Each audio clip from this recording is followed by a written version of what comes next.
Hey, what's up? Welcome back to sa ating channel. It's Bobs TV. Alright, so tayo nagbabalik muli mga babayan at ito, pag-usapan natin, no? VP Sara Duterte, nabunyag ang itinatagong sikreto.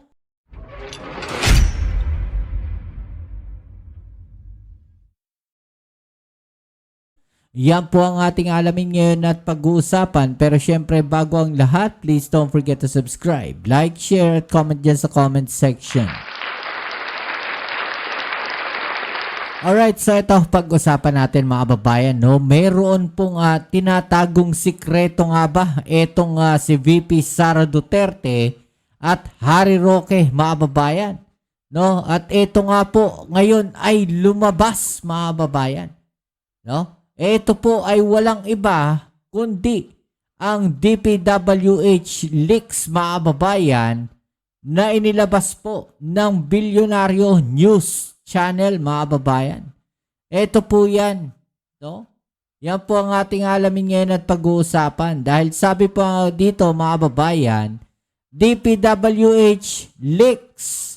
Ito po mga babayan yung mga listahan po, no, ng mga tao o mga senador, no, na mayroon pong project request sa DPWH noong 2020 budget mga babayan. Bakit napakahalaga po nito?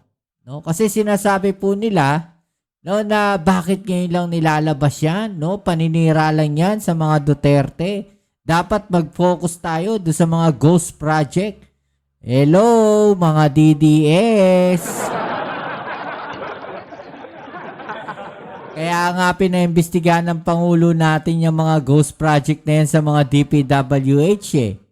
Diba? Kaya nga pinaimbestigahan ng Pangulo natin yung korupsyon sa DPWH, mga babayan. Diba? Dahil noon pa po nangyayari yan, mga babayan. Ultimo si Digong inamin niya, diba? Na mayroong korupsyon sa DPWH. Ngayon, sasabihin ninyo, bakit, no, tinatanong ngayon etong mga Duterte tungkol dyan sa mga project request na yan, bakit inuungkat pa rin yung mga korupsyon ng DPWH noong panahon ni Digong?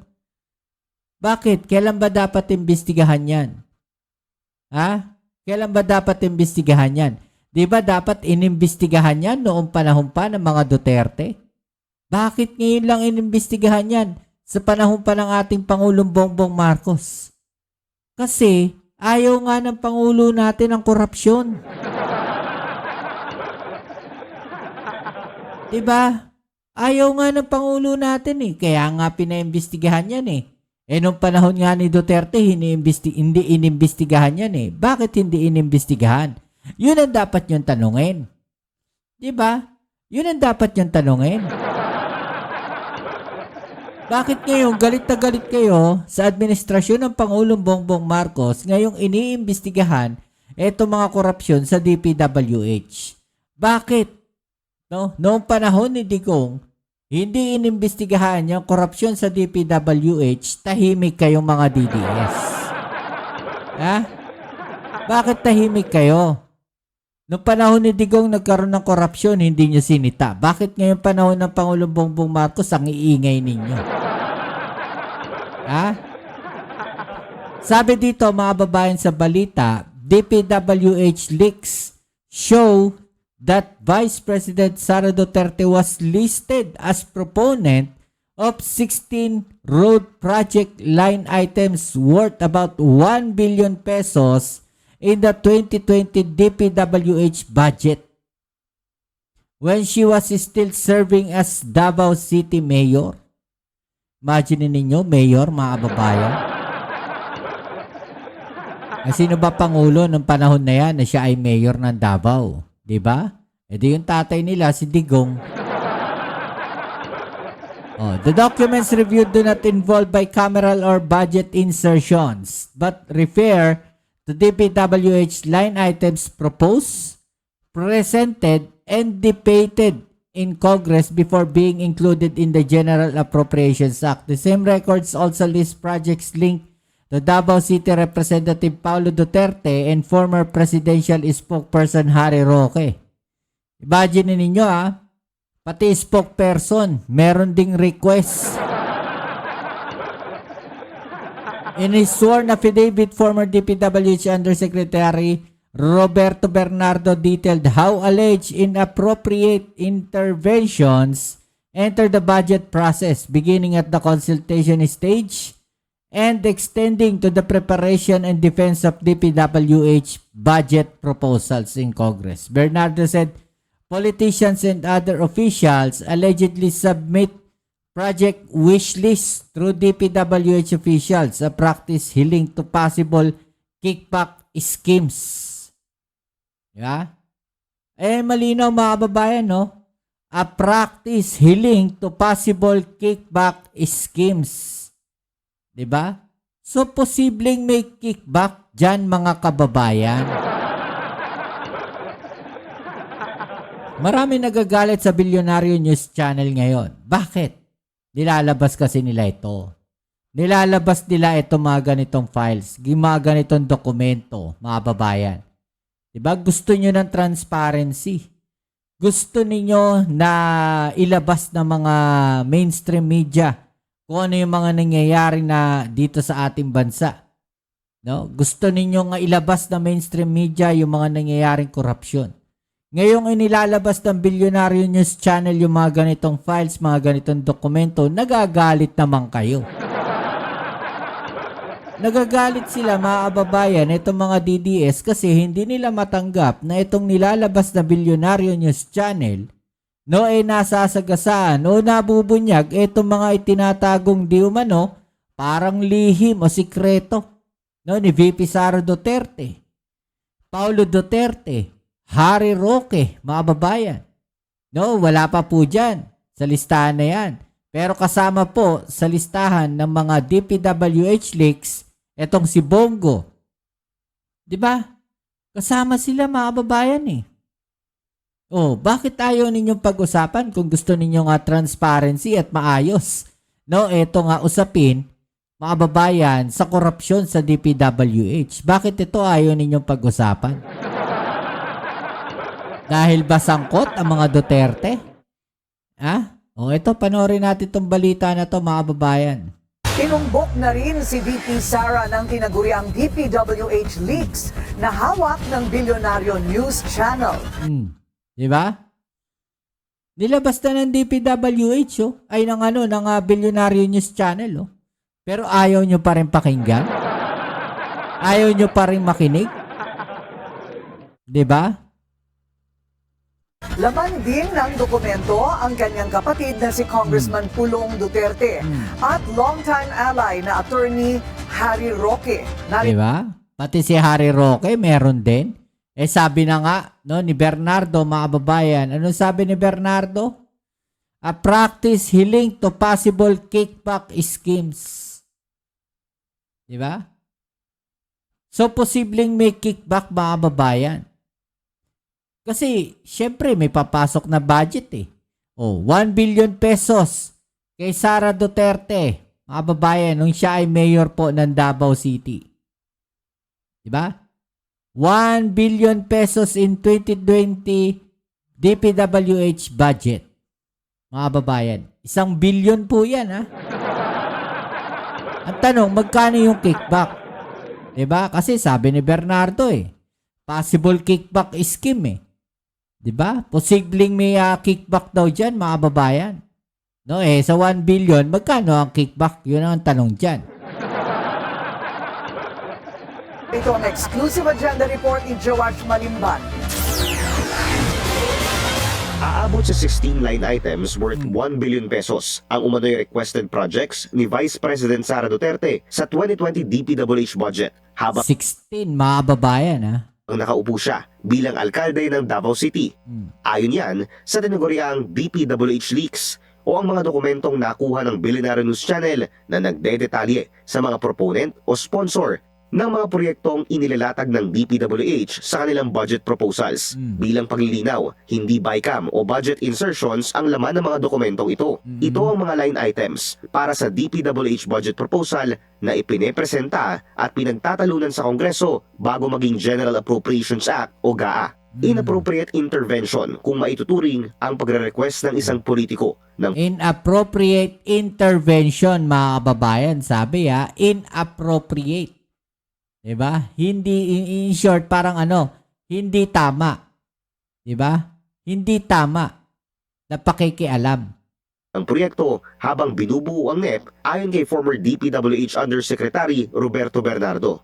Dahil dapat namang galing ang budget proposal sa mga opisyal lamang ng DPWH. Bukod sa ilang anomalous BICAM insertions, dito rin umano nang gagaling ang sistema ng kickback scheme. Doon daw nang gagaling yung sistema ng kickback scheme, mga babayan. Sa ginagawa nila na yan, nila BP Sara, yung mga wishlist na yan, mga babayan. Yusek Cabral would tell me that she would communicate and meet legislators to inform them of the amount of their allocations and ask them for titles of projects that they want to include in the DPWH budget. Sa pagsusuri ng Billionaire News Channel, tumagos sa 2020 GAA ang 16 requested projects ni VP Sara. Di ba? 16, pero lahat, mga babayan, tumagos. So, ibig sabihin, 1 billion project po. Yung pumasok na wishlist ni Sara Duterte noong 2020. Diba? Kung ang sinasabi po dito, ni Bernardo, mga babayan, may possible kickback scheme daw po dito. Kung yan po ay kanyang sinasabi, ang tanong po natin, magkano po kaya yung kickback dito sa 1 billion na project wishlist ni VP Sara Duterte noong 2020? Magkano po kaya yung kickback na yon, mga kababayan? Kung meron po. Kasi sinasabi ni Bernardo Dalawa rito nakalista sa pangalang Mayor Sara Z. Duterte / RD Alan Borromeo. Okay, so 6.5 million I think and 6.7 million. Region 11. Road projects ang lahat ng mga line item. 15 ang makikita. Tignan natin, mga babayan. Sinasabi kasi dito, road project, construction of lateral drainage along Terminal Drive, Ecoland, Davao City, construction completion of Padada Multipurpose Gymnasium, Padada, Davao del Sur. 15 ang makikita sa Davao City, samantalang isa naman sa Davao del Sur. Bukod kay VP Sara, nakita rin namin ang pangalan ng kapatid nito na si Davao City Representative Paulo Duterte. 16 line items din ang umano'y requested ng kongresista na aabot ang halaga sa mahigit 764 million pesos. 14 ang kumpirmadong lumusot sa GAA.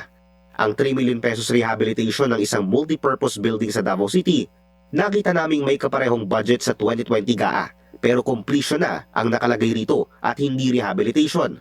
Ang isang 149 million peso road project naman sa Davao City, tila nahati sa dalawa pero napunta pa rin sa iisang kontraktor. Lahat ng proyekto matatagpuan din sa Davao City. Samantala, 4 na proyekto rin ang nakalista kung saan ang nakalagay na proponent ay si former presidential spokesperson, Attorney Harry Roque. Diba, mga babayan?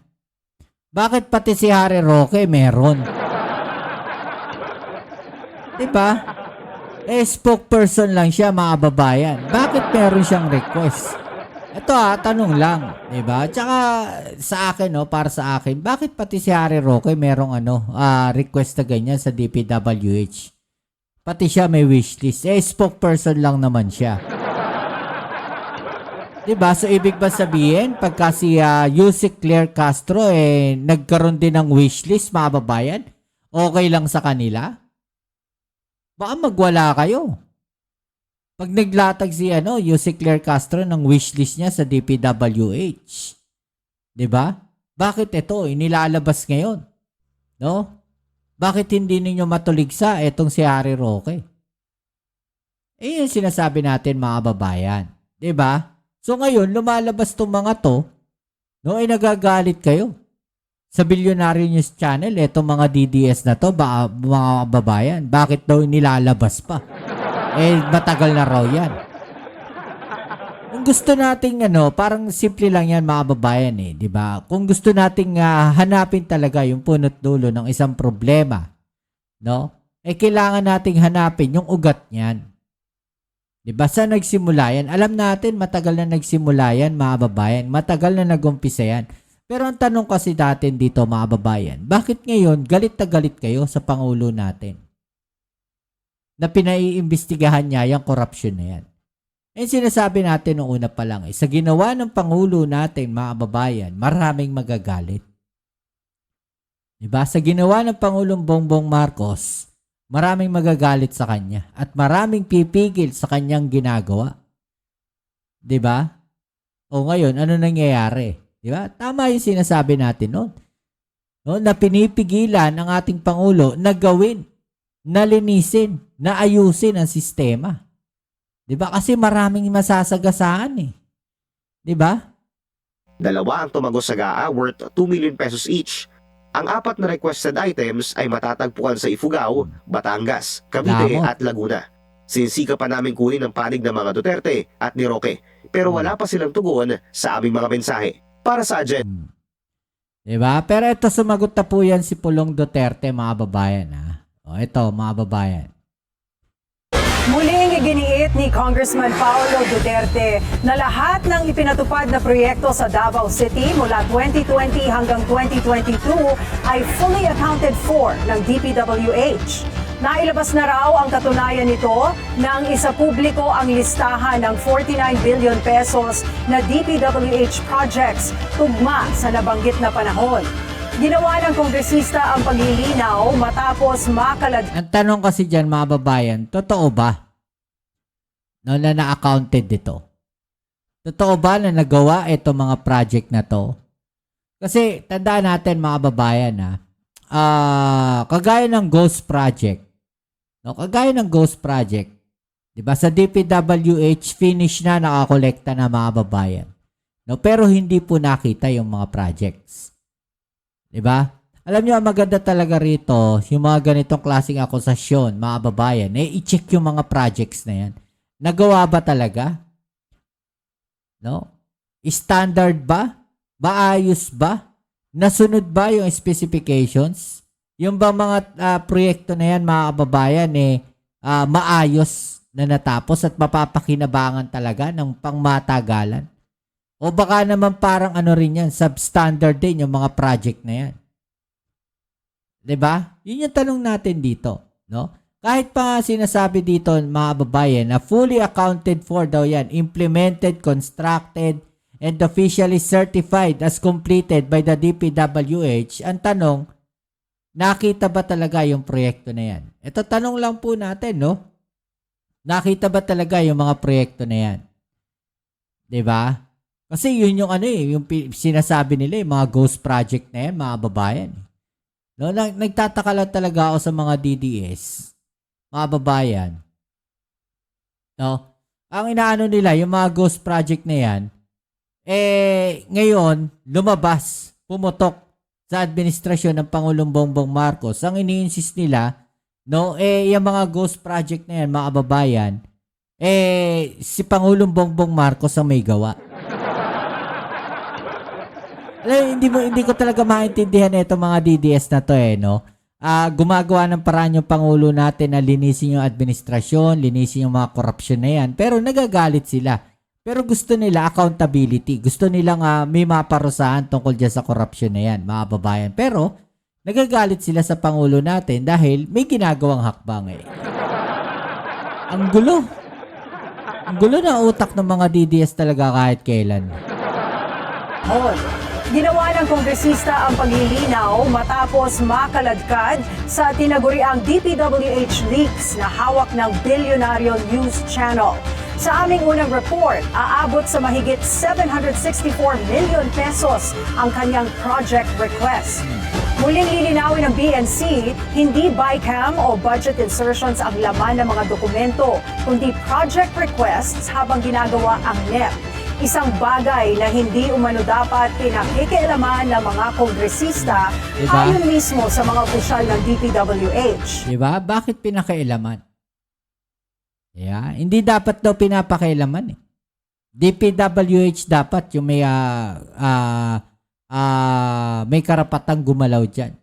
Bakit parang pinakikialaman ng mga kongresista? Diba?